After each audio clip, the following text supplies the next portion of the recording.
10 years ago, I did something that's become a bigger change in my life than I ever thought it would be. I got my radio amateur's license. My name is Kjetil, Lima Bravo for Foxtrot Hotel, and today I'm going to tell you about these first 10 years. Some of the good moments, some of the bad moments, some of the places I've been, some of the things I've learned. And, well, this is just a retrospective, looking back at 10 important years of my life and how much that has meant to me.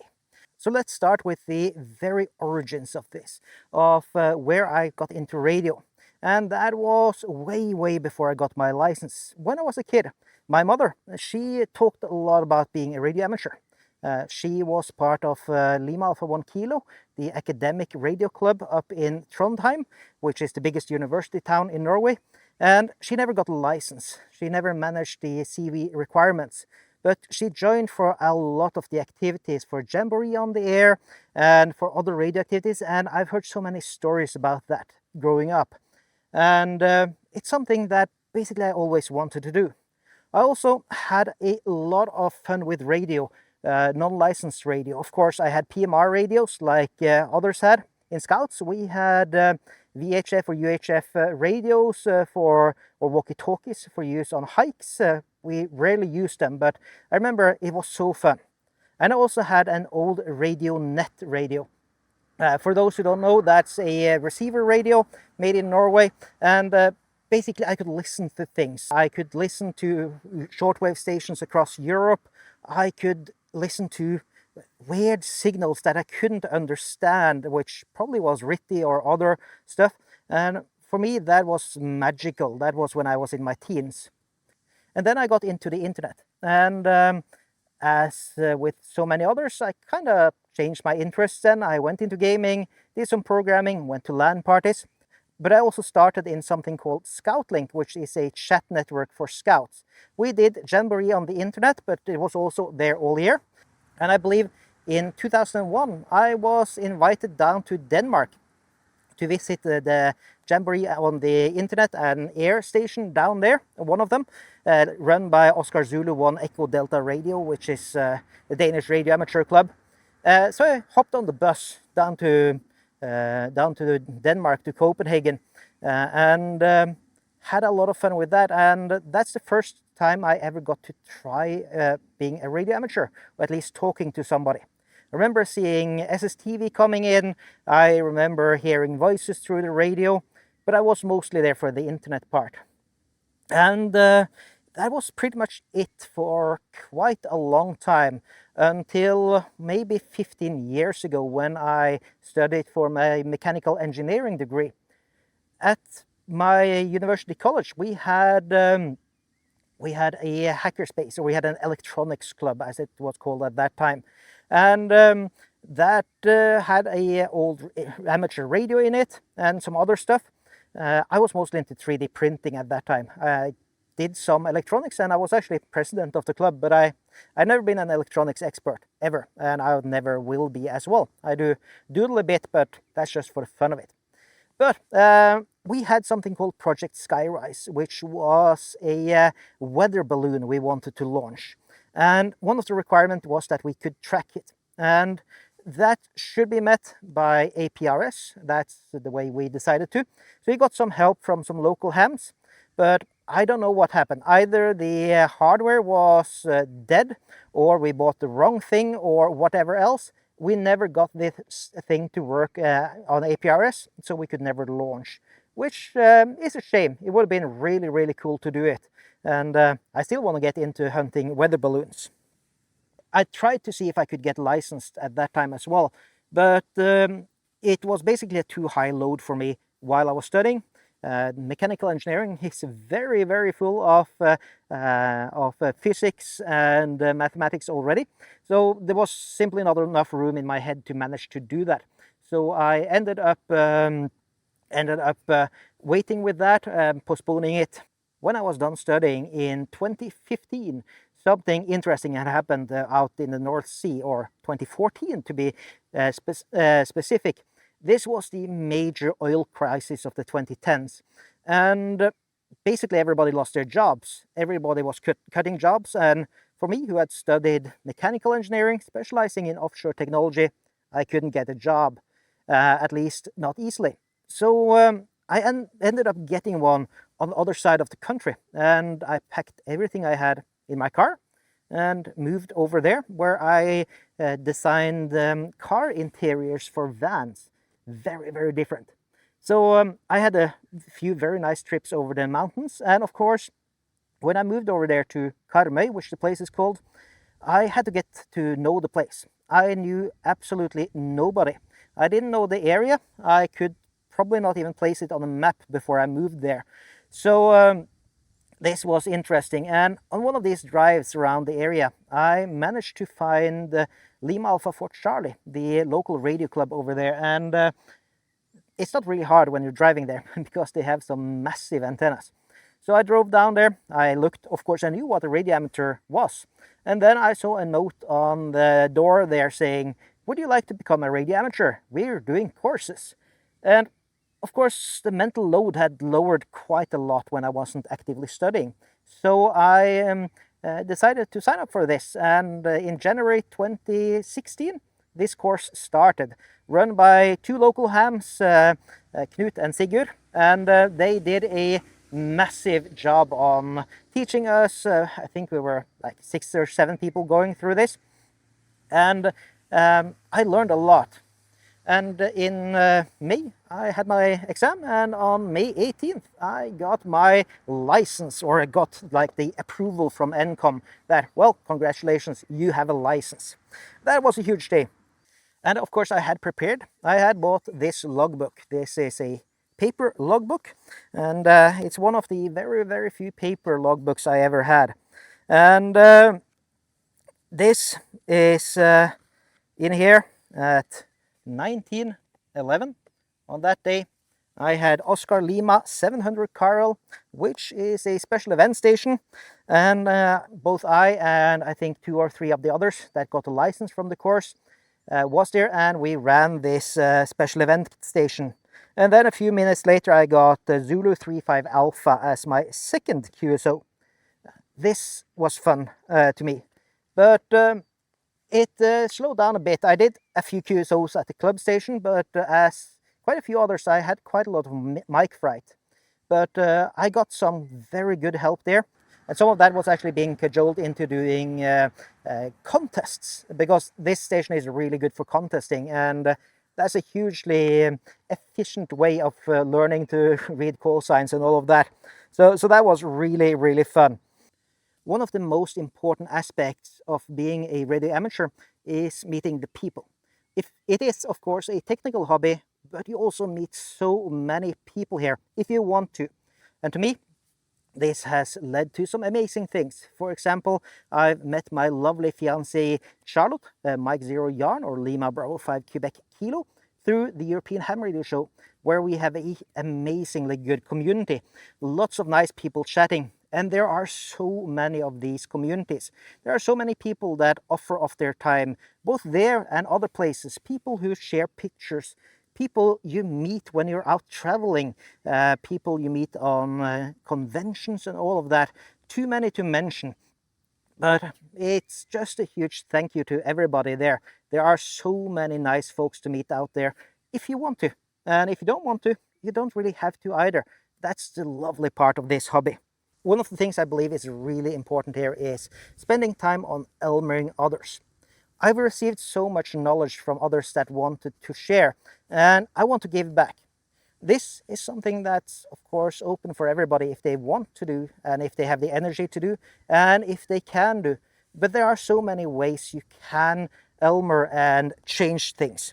I've been so lucky that I've been able to talk at quite a lot of events and conventions around. Firstly, I've been able to talk at the Norwegian Ham meeting in Oslo, and at a lot of local club things, just normal club evenings, talking about portable radio, about SOTA, about POTA, about other portable stuff.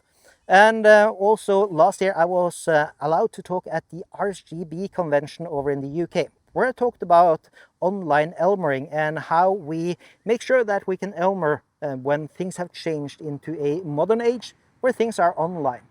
I also had a very nice project with Knut, Lima Alpha 9 Delta Sierra Alpha, where we co-edited this book, and this is With Radio in Norwegian Nature. The book is written together with 23 other portable radio operators in Norway. Everything from rookies to people who have done it since the 60s and 70s. People who do SOTA, POTA, people who do it in camper vans, people who go on massive hikes, or the ones that just do simple outdoors operation. And it's a time capsule of the day we're in, and we hope that this can help in recruiting and getting more people into the hobby.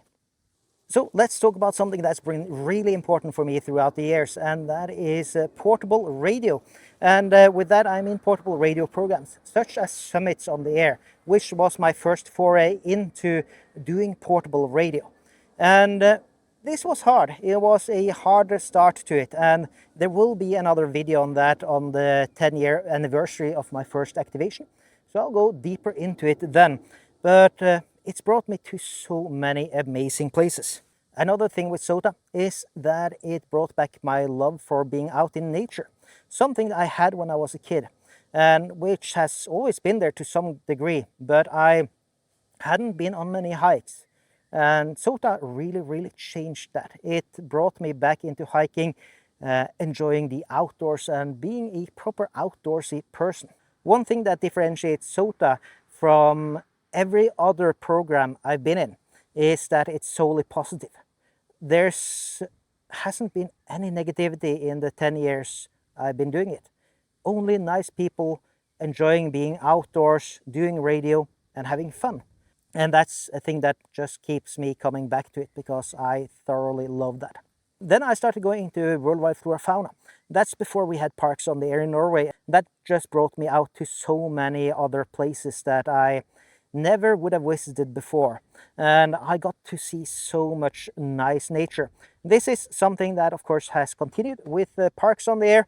And now I'm so lucky that I get to be one of the map admins for Norway, meaning that I get to help picking out which potas we should have in there. That's an interesting job. But in parks on the air, sadly, there's a quite big portion of sad hams as well. Quite a lot of abuse. And I hear other map admins complain about the same. And it's really bad that something positive people are trying to do makes you a target where people feel they can say whatever they want because they don't get what they want. So for me, POTA is fun, but it has its very clear downsides as well, which I've never seen in Summits on the Air. But a common thing about all of these and the other ones I've tried bunkers on the air, I'm doing tiles on the air now, I've tried islands on the air. The thing all of these programs has in common is that they bring me out to new places. I get to see places and travel places I would never have visited if it hadn't been for these programs. And that's what's so exciting. And I do also differentiate portable programs like that from contesting. I did some contesting, as I mentioned. I was pushed pretty quickly into that up at Lima Alpha 4 Charlie, and I continued that for a while, and I still do some contests every now and then, but that is generally when I'm doing something else. So if there is a big contest, I will sometimes just join it while I'm out doing SOTA or POTA or whatever else, just for the fun of it. Sometimes I do it at the cabin when I have long evenings where I actually have radio rigged up, and I enjoy that as well. But I'm never going to be a big contester, and one main reason for that is that I am a person who really do not care about winning or being the best. I'm in here to have fun. And I know some people, for example, in parks on the air, absolutely have to have the most summits. They have to be first and all of that. But we're here to have fun. It's a hobby. So let's have a talk about the places I've been. And I mentioned with my parks on the air and summits on the air things that they have brought me to so many places.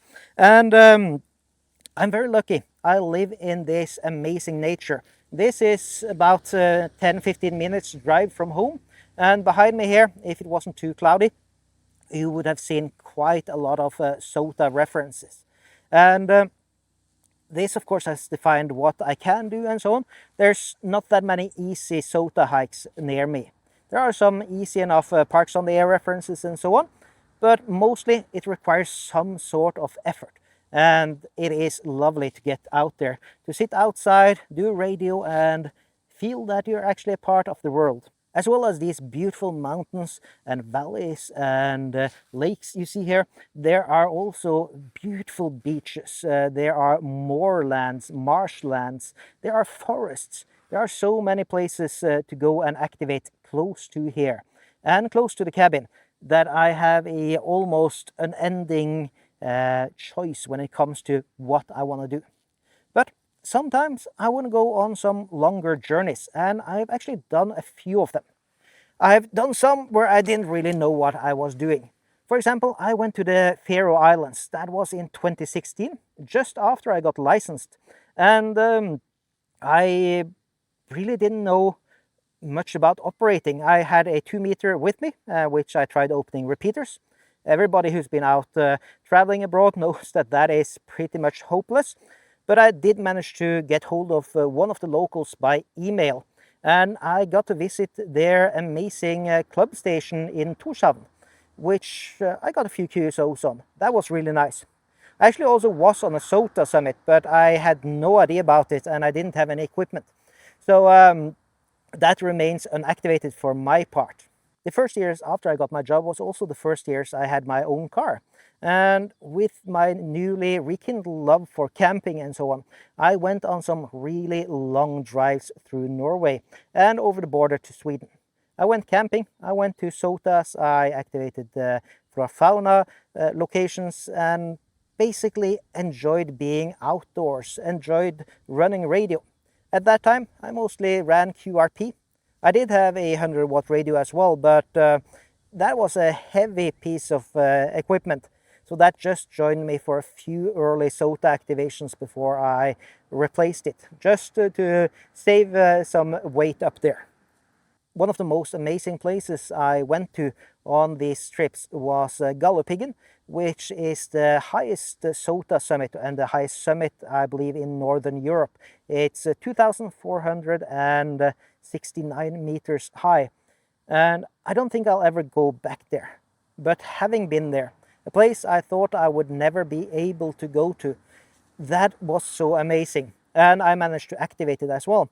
So far, I believe I'm one of 11 who have done that, and there's 17 QSO or 17 activations in total up there.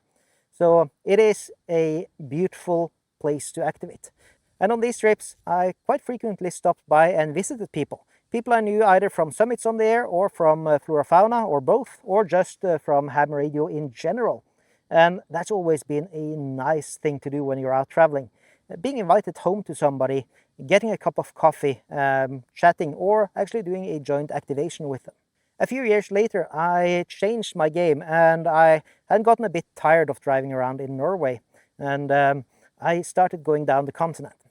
My first long drive, that was in 2022 when things started opening up again, and I drove through Denmark and Germany down to the Benelux countries. That's Belgium, Netherlands and Luxembourg. And I activated quite a lot there. The Netherlands is still the only country I have all summits activated in. Beautiful hikes. I had not expected that, especially the southern one near Maastricht is a really, really nice hike as well. So that was fun, long drive, and I also got to meet some more people down there and got to explore and experience countries I had never gotten to otherwise, and places in these countries I would never have bothered visiting if it wasn't for radio. 2 years later, I drove down to Friedrichshafen in Germany for the big convention there. That was really cool. And of course, I met a lot of people. Driving through Germany, it's actually quite boring. You think Autobahn is fun and it's quick. I think it was a 2.5-day drive to get down there. And it was pretty heavy. On the way back, I stopped by in Switzerland, did a SOTA and a POTA just across the border before going down and harvesting a lot of points in the lower summits in Germany, where you get 10 points for basically a drive-up summit. Then in 2025, I did another trip, and this time I flew down to Belgium for a 5-day trip down there. And the plan was to harvest a lot of SOTA points. Belgium has a lot of nice summits, but most of them you can drive very close to the summit. So there's not much of a challenge, but I did try to get some hikes in there as well to see some of the countryside, but also see some people and other places around there. Then I also stopped by in France. I did a POTA there. I went over to Luxembourg to do another POTA, and then over to Germany to do a Belgian SOTA from Germany, just to have fun with being in the wrong country doing that. Last year on the European Ham Radio Show, we had an amazing trip to Bornholm. Bornholm is an island in the Baltic Ocean. It's owned by Denmark, and Charlotte and I drove there through Denmark, through Sweden, and then out to Denmark by ferry again. And it was just a blast. So many nice people, people you knew from chatting in the show, in the Discord, and it was lovely. We did the only SOTA that's out there, and of course a lot of parks on there, and some really nice socializing as well. Later in 2025, I did a trip over to the RSGB convention in the UK, already mentioned that, and I was allowed to have a presentation there. Also got to visit the National Radio Centre, which was really nice over at Bletchley Park. And at the same time I was over there, Charlotte had a very nice panel debate about women in ham radio and how we can encourage that. Another stage that's been really big for me is YouTube. And from my end, I started uploading on YouTube pretty early. My first video that's still up there is from 2007, and it's a children of its time. It's a 4x3 video of me driving a nitro-powered RC car in some forests in quite a few pixels, to say it that way. But it's there, and I'm going to keep that forever as a memory. When it comes to ham radio YouTube, that's something I started pretty much immediately. I think it was my second SOTA hike with Lima Bravo 8 India Golf. He was my Elmer when it comes to that. And we went up, I think it was January 1st, to a beautiful summit, and I tried to activate. And it's just a time lapse of me trying to get QSOs. I got 3 QSOs in the log. I was pretty devastated that I didn't get enough to activate. But I uploaded the video. And I did quite a few more in 2017 and some in 2018.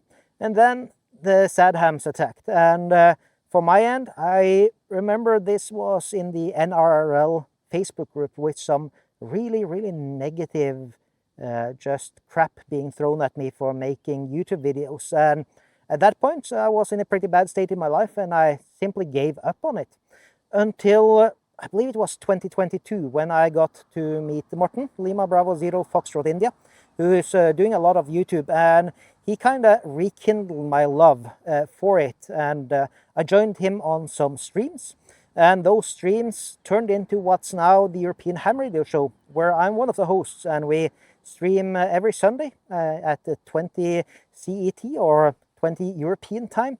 And we cover a lot of topics, and I met so many nice people through that.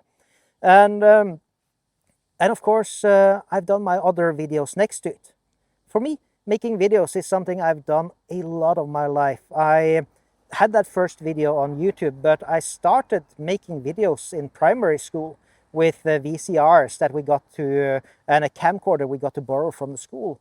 I did a lot of video rendering. I did some screen capture stuff, I believe from Counter-Strike, the good old shooting game, stuff like that. So video has always been in there.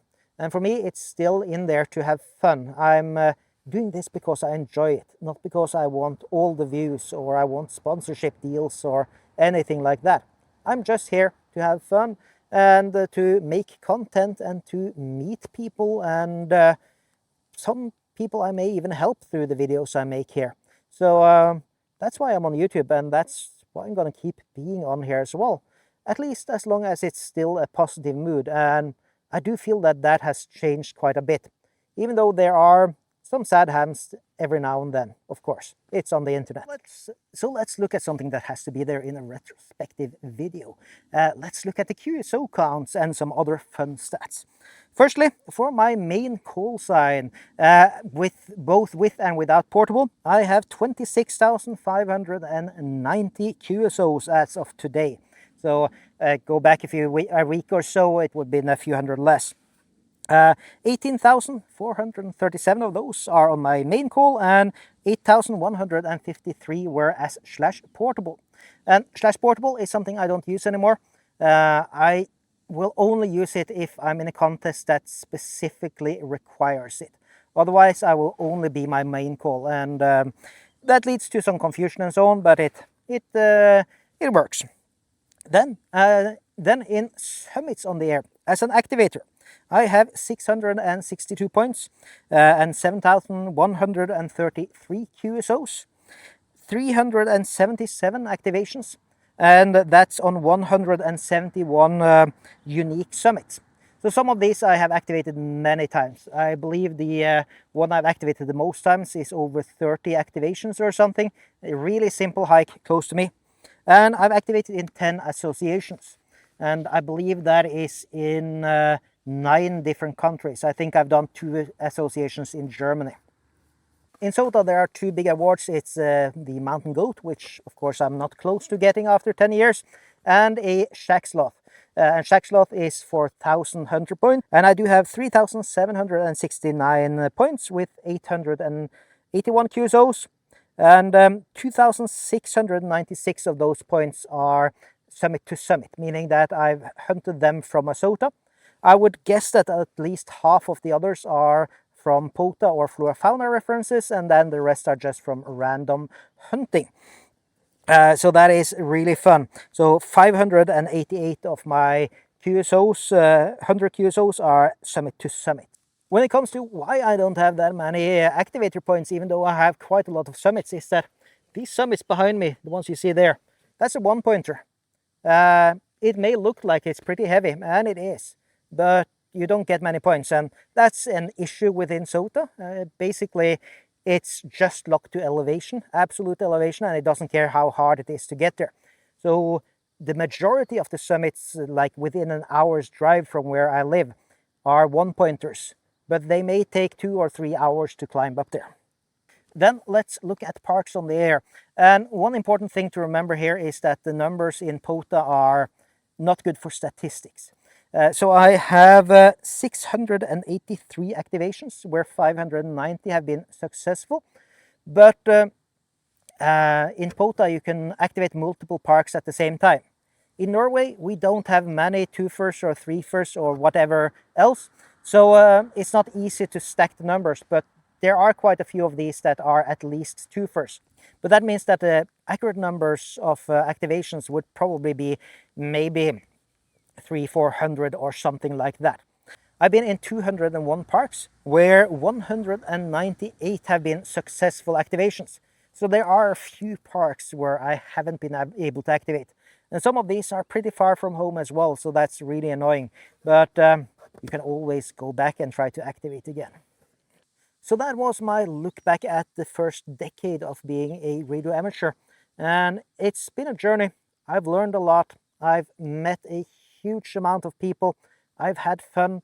I've had bad times, but I'm going to keep going just as I'm doing. I'm here to have fun, to enjoy it, to travel places, to activate, to meet people on the air, to do some new technical stuff and to learn. And I'm also looking forward to some many nice journeys with Charlotte. And hopefully we get to meet you either on the air or as an eyeball QSO. So look forward to that. So thank you very much for watching. I hope we meet on the air or that we meet in an eyeball QSO. Have a nice day. Have fun out there. Spread the word and just enjoy it. 7-3.